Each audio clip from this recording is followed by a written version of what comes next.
দাদা। এ কি নাড়ু তুই, তোর এই অবস্থা কি করে হলো? আর বলো না দাদা, ওই শালা মদনা আমাকে খুব মেরেছে।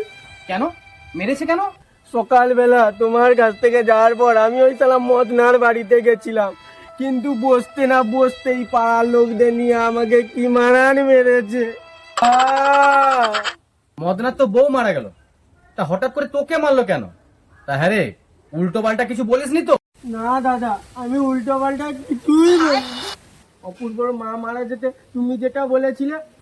অপূর্ব, তোর মা শুধু তোর মা নয়, আমারও মা, তোরও মা।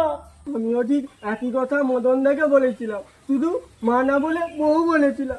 মদন দা কেঁদো না, এ শুধু তোমার বউ ছিল না, এ আমারও বউ ছিল, ওরও বউ ছিল, এরা বউ ছিল। কি মারটাই না মারলো। ওটাই তো ভুল করেছিস। মাকে সকলের মা বলা যায়, কিন্তু বউকে সকলের বউ বলা যায় না।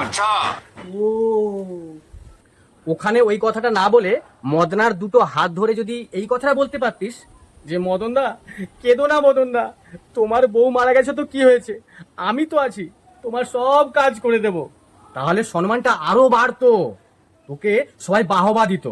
বাড়িতে যা, গিয়ে রেস্ট নে। और अभी तो रुको, क्लाइमैक्स अभी बाकी है। The next day.